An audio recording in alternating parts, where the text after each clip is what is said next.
Muito bem, apresentada a associação e apresentados os nossos presentes e apresentados os nossos 20 anos, agora sim falar um pouco da parte de fono, que é a minha área. Então, atualizações em fonoaudiologia, eu trago um pouco para vocês de tudo que nós vimos no Congresso Internacional em dezembro. Nós fragmentamos o conteúdo desse congresso em 2 reuniões. Então, em dezembro, a reunião de dezembro trouxe várias novidades, mas era muita coisa para caber em uma só reunião. Por isso que nós fizemos essa divisão. Então, na parte de fonoaudiologia e de nutrição, nós estamos trazendo hoje aqui o que foi visto lá. O congresso foi em Boston, foi em dezembro. E lá é sempre muito emocionante quando nós vemos a casa cheia, pesquisadores do mundo inteiro interessados na ELA. É lindo de ver como isso realmente mobiliza muita gente. E participar de tudo isso é uma honra, é um grande privilégio. O congresso começa com uma palestra definindo a doença e marcando aquilo que nós temos visto muito na clínica. Ela é heterogênea. Então, nós temos sempre um grande problema na sala de espera do ambulatório, onde uma pessoa vê a outra pessoa e diz assim, nossa, mas eu vou ficar assim? Mas tudo aquilo vai acontecer comigo? Mas isso que eu estou lendo no livro, isso que eu leio no site, também vai, eu vou passar por tudo isso?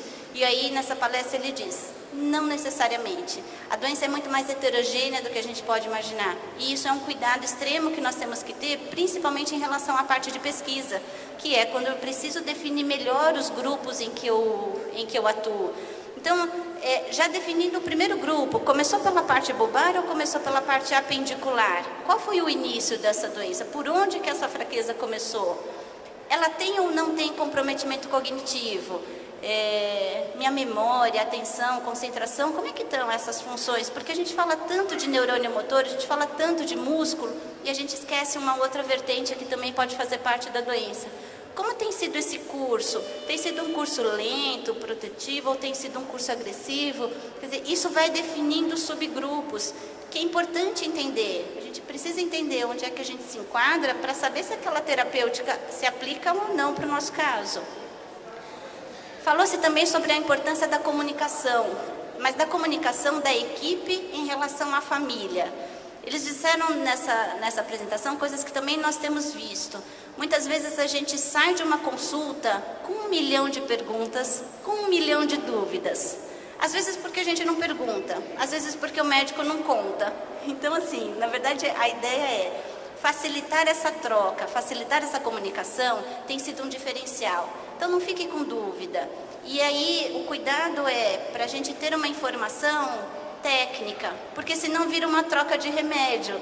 Eu tomo isso, toma que é bom também. Não é toma que é bom. Pera, a gente precisa de um respaldo de uma equipe, de um corpo clínico, para que a gente consiga ter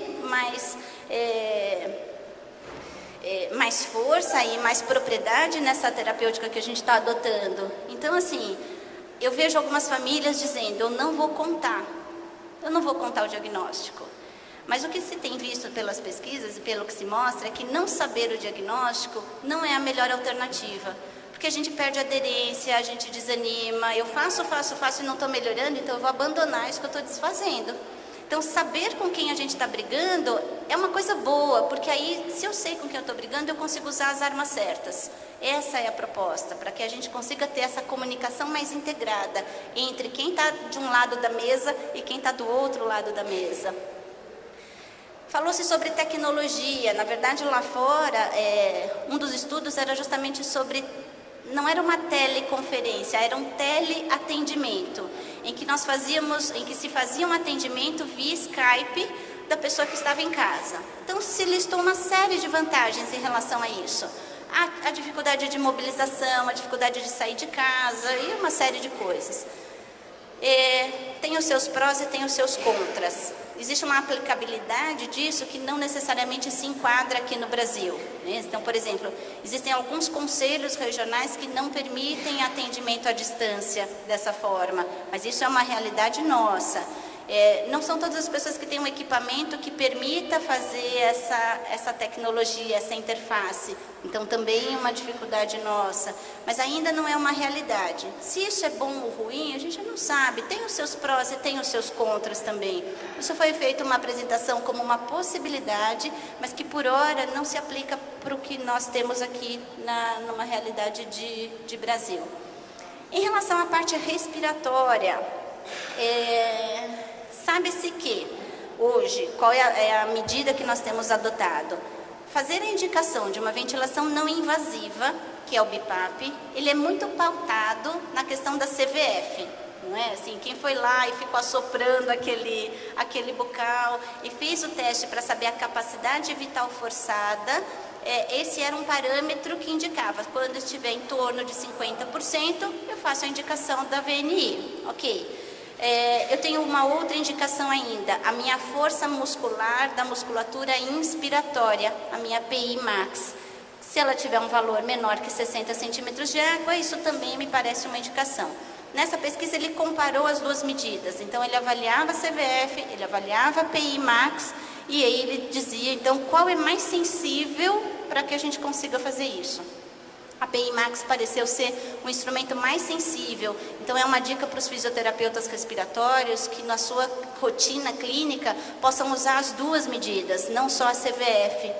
E aí, como fundo, eu vou dizer, muitas vezes a pessoa não consegue fazer a CVF por fraqueza da musculatura de orbicular, bucinador, essa musculatura oral, e aí fica uma falsa interpretação de um dado, parece que ele tem uma capacidade vital menor do que de fato ele tem, mas é por uma alteração muscular. Então, por isso, ter outro instrumento que faça nortear a indicação da VNI é muito bom. Tem pessoas que gostam de pensar que a VNI é a última carta que eu tenho na manga. Não é. Nós temos visto e lá no setor preconizamos uma indicação precoce da ventilação, justamente para não ter a interferência de todo o desconforto, de todo o gasto energético. Ele vem para dar um alívio, ele vem para dar conforto, mas ele tem que ser bem indicado.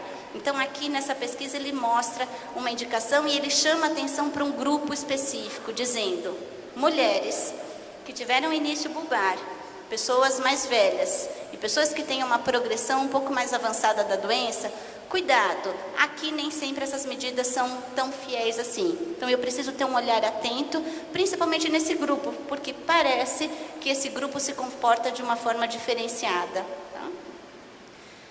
Outro estudo mostrando a comparação entre duas medidas. Existem duas formas de se medir a capacidade vital. Então, existe a capacidade vital forçada, existe a capacidade vital lenta. São duas formas que o fisioterapeuta tem de encontrar essa medida. E nessa comparação, dizendo, será que uma fala melhor do que a outra? Será que uma é mais eficiente? A conclusão diz: os dois são equivalentes, embora na maior parte dos estudos nós tenhamos visto o uso da capacidade vital lenta, que é um pouco diferente do que nós temos feito aqui, que é muito mais a forçada. Uma outra apresentação questionou a nossa escala. Existe uma escala de funcionalidade, todo mundo que já passou em consulta com a nossa equipe ou passou em consulta lá no setor respondeu a algumas perguntas que falam da escala de funcionalidade da ELA. Nessa escala, existem 3 perguntas referentes à parte respiratória, que são essas 3 perguntas aqui de baixo. Uma delas fala em relação ao desconforto respiratório, o que nós chamamos de dispneia. Se existe a dispneia ou não existe. Não existe nada, acontece quando eu caminho, acontece quando eu tomo banho, me troco, me visto. Então, ele dá uma graduação em relação a essa questão do desconforto respiratório.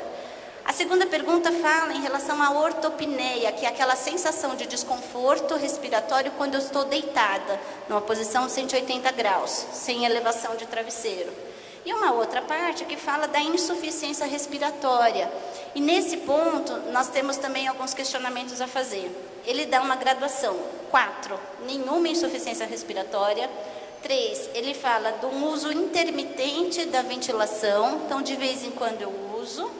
2, eu uso só durante a noite. 1, eu preciso usar durante o dia e a noite. E 0, no sentido do mais grave, eu tenho traqueostomia e eu preciso usar o tempo todo. Então, ele dá uma graduação de gravidade aqui. Onde é que nós temos esbarrado? muitas vezes a pessoa tem o sintoma da insuficiência, mas ela não faz uso do equipamento porque não teve acesso a ele.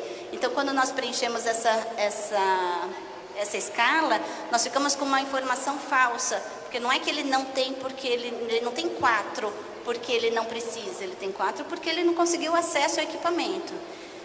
E nessa pesquisa, eles também dizem, ele não é um marcador tão confiável assim, talvez a gente precise fazer uma revisão do instrumento, que é uma coisa que a nossa equipe acadêmica, nossa diretoria científica vai sentar para ver se não é o caso da gente de fato rever o instrumento para ele ser um pouco mais fiel.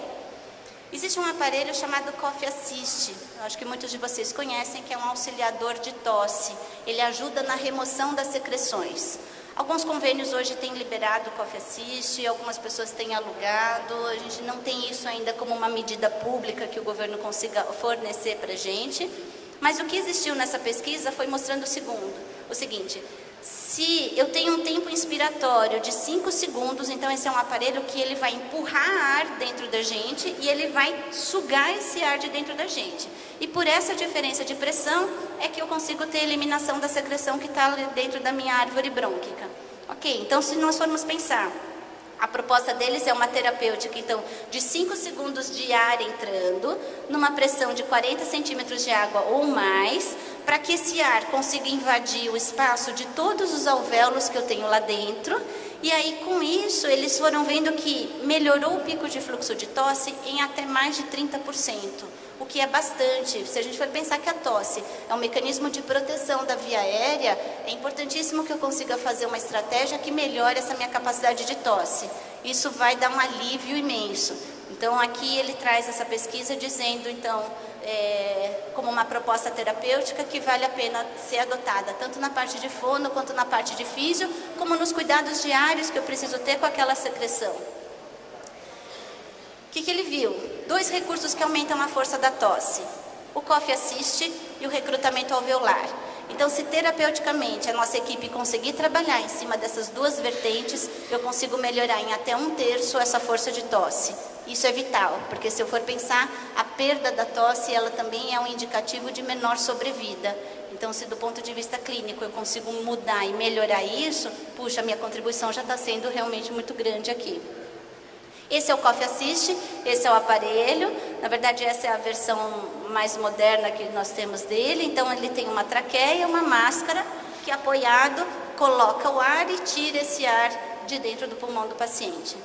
Foi falado sobre o cigarro, do quanto pode ser que tenha uma relação causal com a doença. Eu vou te falar como fono, o cigarro atrapalha muito, pensando na questão de laringe, de excesso de secreção, isso gerenciar isso de uma forma se torna um pouco mais difícil. Houve um grupo que apresentou um protocolo novo de fala e deglutição, dizendo da importância de se ter protocolada a questão de como está a fala, como está a voz e como está a deglutição. As coisas não caminham no mesmo sentido, não na mesma velocidade, porque nós temos muitas pessoas que têm uma alteração de fala muito mais importante do que a parte de deglutição. Eu consigo me manter alimentando por muito tempo e muito mais do que a minha inteligibilidade de fala. Então, aquilo que se aprendeu lá atrás, que a musculatura garante todas as funções de uma forma igualitária, não existe. A prática mostra isso. Então, a gente precisa entender que mecanismo é esse, e esse grupo fez essa proposta de um protocolo para justamente entender. Outro estudo apresentado foi uma escala de secreção. Isso nós temos visto demais. Muitas vezes o que incomoda não é o excesso da secreção, é a viscosidade, a característica dessa secreção, que também precisa ser retirada dali. Então, é uma escala que varia de 0 a 4, sendo 4 melhor que eu tenho e 0 impossível fazer deglutição consciente. E o 4 seria a minha deglutição automática normal, que não fique nenhum excesso de saliva na boca. No meio disso eu tenho uma graduação de acúmulo e tudo mais. Qual foi a pesquisa? O que é que eles mostraram? Que o nível 4, que é a deglutição automática normal sem excessos, ela está relacionada a 2 parâmetros: melhor tolerância à ventilação e maior sobrevida. Quer dizer que fazer com que o meu paciente tenha menos secreção na boca, seja uma terapêutica medicamentosa, seja uma terapêutica clínica de melhor manuseio disso, consegue interferir de uma forma bastante positiva na sobrevida. Isso tudo que eu tenho falado só tem aumentado a responsabilidade da equipe, não é assim? Isso tudo só para a gente conseguir pensar que, ao contrário do que muitas pessoas falam, não tenho o que fazer, sim, temos muito o que fazer. Da mesma forma, na via contrária, o menor nível nessa escala de secreção teve relação com o quê? Uma intolerância à ventilação, porque fica fácil imaginar que se eu tenho muita secreção na boca, colocar um vento vai empurrar tudo aquilo, vai me fazer engasgar e a minha tolerância vai diminuir. Uma inabilidade para manter a via aérea limpa, sem auxílio de aspiração, sem auxílio do cough assist. Então, manter esta boca com menos secreção é um compromisso que a equipe tem que ter. E aí a equipe inteira, a fono, a enfermagem, a fisio, a medicina, a nutrição, está todo mundo envolvido nesse processo, porque de alguma forma todo mundo participa. Um paciente desidratado, ele vai ter uma condição pior da sua salivação, da sua secreção. Da mesma forma, a gente vai pensar isso para todos os cuidados. Tá? Falou-se muito sobre a questão da demência frontotemporal. Sabe-se que de um tempo para cá tem se falado que aquela doença que só era muscular hoje tem afetado a parte cognitiva. Temos observado isso de alguma forma. Então, a demência frontotemporal clássica, ela acomete uma população menor, uma porcentagem muito menor dentre os pacientes com ela. Mas existe um declínio cognitivo que pode acometer, que não seja a demência tão grave, mas um declínio cognitivo que pode acometer os pacientes. E aí, o que se coloca? A sobrecarga do cuidador é sempre muito maior quando o meu entendimento não ajuda. Então, eu preciso estar muito atento, porque eu preciso também cuidar de quem cuida, senão a casa cai, né? Assim, eu preciso ter um olhar muito mais abrangente. Em relação à parte de linguagem, foi feito um estudo muito bonito, dizendo o seguinte: foi mapeado o comprometimento de funções executivas nos pacientes com ela. Mas, Adriana, o que é função executiva? Função executiva... Tá, já deu? A Fabi é o meu grelo falante, ela está me dando aí ainda de que eu preciso parar. Não, vamos. O que é função executiva? Um conjunto de habilidades necessárias para o controle, para a autorregulação da nossa conduta. Ela permite para todos nós, isso todos nós teríamos que ter, um instrumento para estabelecer, manter, supervisionar, corrigir, realizar um plano de ação. Eu vou dar um exemplo para vocês que todo mundo já viveu isso. Chega em ano novo, promessa de ano novo. Esse ano eu vou emagrecer. Esse ano eu vou para a academia. Esse ano eu vou... E a gente faz as nossas promessas todas de ano novo. Chega no final do outro ano, cadê que a gente fez? Por quê? Nós colocamos uma meta, mas nós não desenhamos o nosso passo a passo para alcançar essa meta. Quem que possibilita isso para a gente? Função executiva. Tudo bem? Então, na verdade, a ideia é que todos nós temos, nem sempre a gente faz um bom uso dela, às vezes ela fica lá esquecida num canto, mas para que a gente consiga pensar que o que foi mapeado? Alguns pacientes com ela apresentando um déficit nessa função executiva. Isso é muito ruim se eu for pensar que eu preciso de um planejamento no meu dia a dia para alcançar determinadas coisas. Então, para eu tirar aquele excesso de secreção, eu preciso de um passo a passo para que eu consiga alcançar aquela meta. E se eu tenho uma dificuldade nessa função executiva, nem sempre eu vou conseguir fazer isso de uma forma boa. Nessas alterações de linguagem, então, nessas funções executivas, foi observada alterações de linguagem, alteração de cognição social e de comportamento. E que nas pessoas que tiveram alteração de linguagem, era mais difícil entender o que se falava, não era ouvir, era entender, era interpretar a mensagem do que era dito. Foi difícil a prova de soletração, mas na verdade soletrar é uma atividade que nos Estados Unidos ela é muito mais presente do que no Brasil. Eles fazem competições de quem soletra, então para isso é um ponto importante. E a compreensão da gramática. Então, nós estamos vendo que é uma sutileza, mas que faz toda a diferença e que isso também pode sobrecarregar o cuidador. Mas você não entendeu? Eu já falei 3 vezes. E aí as pessoas vão aumentando a sua irritabilidade, achando que a pessoa não está entendendo porque não quer. E o estudo mostra, não é porque não quer. Tem alguma dificuldade permeando a linguagem ali nesse grupo também. Ou seja, é um ponto de vulnerabilidade. As fonos, de uma forma geral, não olham com atenção para a questão de linguagem dentro desse grupo de ELA. Se fala muito mais sobre a disfagia, sobre a disartria, sobre as questões de deglutição de fala, mas se fala muito pouco sobre essa questão de linguagem. Então, vale a pena, é um campo imenso de estudo em que a gente precisa estabelecer aí dedicar esforços maiores. Então, nesse protocolo em que se avaliavam vários quesitos dentre essas questões cognitivas todas, eles viram que o grupo, eles aplicavam o mesmo protocolo 2 vezes, num período de 5 meses. E aí eles viram que, na verdade, o grupo controle, ou seja, o grupo que não tinha doença, melhorou muito da parte de linguagem. E o grupo de pacientes melhorou de tudo, menos de linguagem. Então, talvez o fator linguagem seja o nosso fator mais sensível para conseguir diagnosticar aquele déficit cognitivo que nem sempre nós conseguimos mensurar, nem sempre a gente consegue quantificar isso. Falou-se sobre uma questão que esteve presente em vários trabalhos, que foi sobre a apatia. E aí, essa apatia, ela vem de onde? Ela vem da doença, ela vem de uma questão da demência, ela vem de uma questão de depressão. Então, aqui, o corpo clínico e as pessoas em casa também têm que estar muito atentas. Essa apatia é o quê? A depender do que seja o fator causal, a medicina vai entrar com um tipo de química ou outro. Então, a gente também precisa estar atento para saber relatar o que é essa inércia, o que é essa apatia. Mostraram que existem exames de imagem bastante variados em relação ao tipo de demência frontotemporal que se apresenta. E que com isso eles fizeram uma proposta de uma escala para dimensionar o quanto dessa apatia está presente. De novo, para que nós pensemos na questão de é um sintoma, eu não posso subvalorizar. Ele está lá e ele só dorme. Dizer que ele só dorme pode ser por uma série de razões. Aí volta o compromisso clínico. Eu preciso esmiuçar isso e entender. Por que só dorme? Por uma questão de depressão? Por uma questão de apatia? Por uma questão respiratória? Por uma questão emocional? O que é que está levando a dormir tanto? Dormir é só um exemplo, mas é só para que a gente consiga pensar com muito carinho nessa questão da apatia. E também esse grupo trouxe para a gente um novo instrumento, que é essa escala dimensional. Isso tudo nas apresentações. Nós tivemos ainda algumas apresentações de pôster no congresso, ao longo do que era feito. Então, assim, um estudo falando dos instrumentos que existem hoje para detectar alterações cognitivas e comportamentais. Então, as pessoas estão realmente muito atentas a isso. O impacto que é treinar os profissionais para que saibam diagnosticar. Tem muita gente que acha que isso é uma bobagem. Tem gente que nem pergunta sobre o assunto.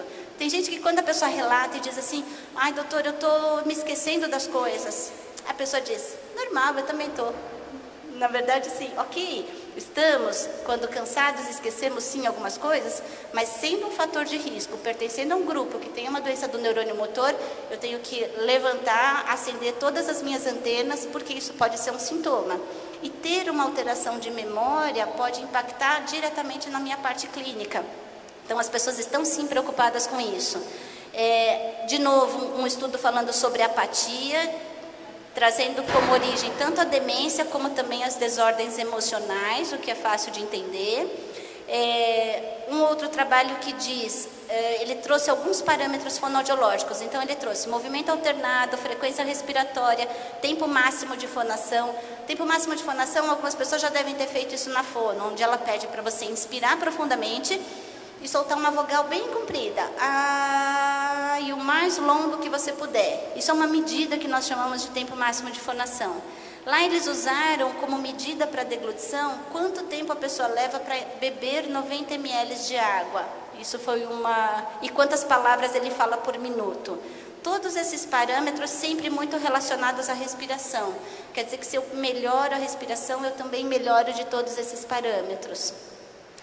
Um estudo falando sobre tosse, indicando que tosses menores que 270 litros por minuto favorecem quadros de infecção.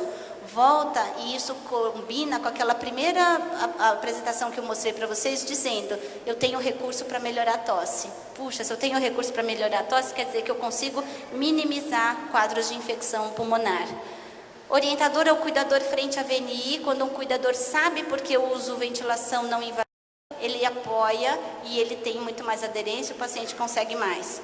Quando nós temos cuidadores que não entendem a importância, nós temos visto isso em algumas casas, o cuidador diz, não usa isso não, não precisa, você consegue ficar sem ele. Sim, consigo ficar sem ele, mas ele me dá um conforto, ele traz um benefício. Então o cuidador ele precisa estar também muito sintonizado com a proposta de tudo que a equipe está trazendo. Um trabalho falando sobre uma adaptação de válvula de fala em um paciente traqueostomizado, de novo reforçando o trabalho integrado entre fono e físio. O papel da equipe na indicação da gastrostomia. A gastrostomia não é um item que se faz uma indicação aleatória, existe um trabalho de equipe por trás disso.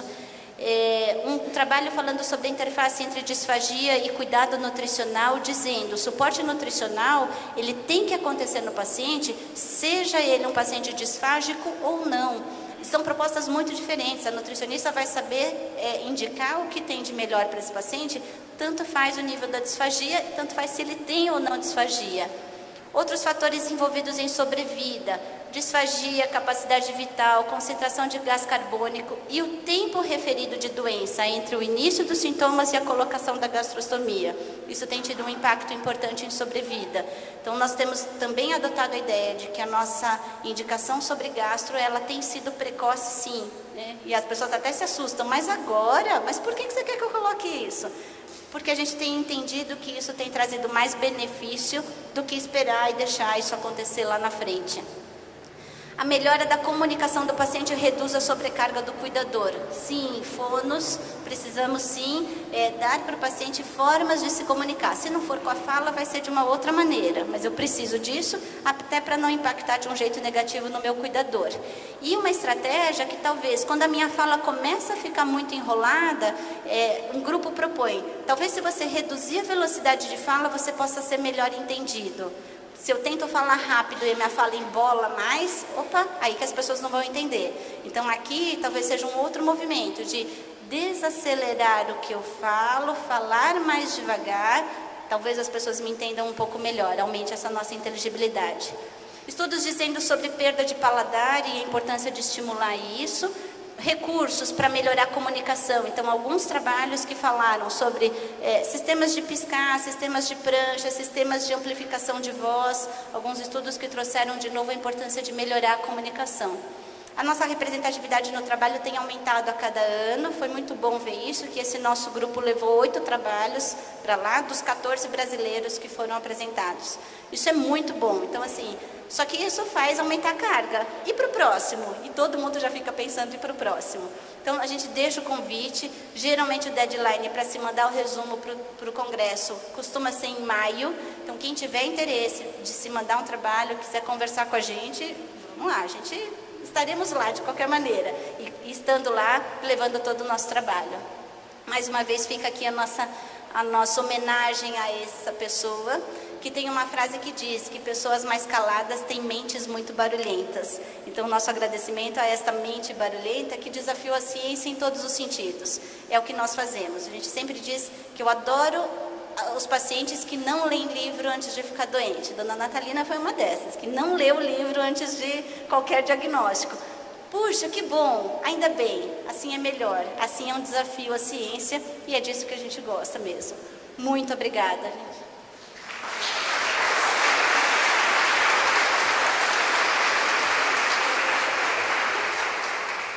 Gratidão, doutora Adri.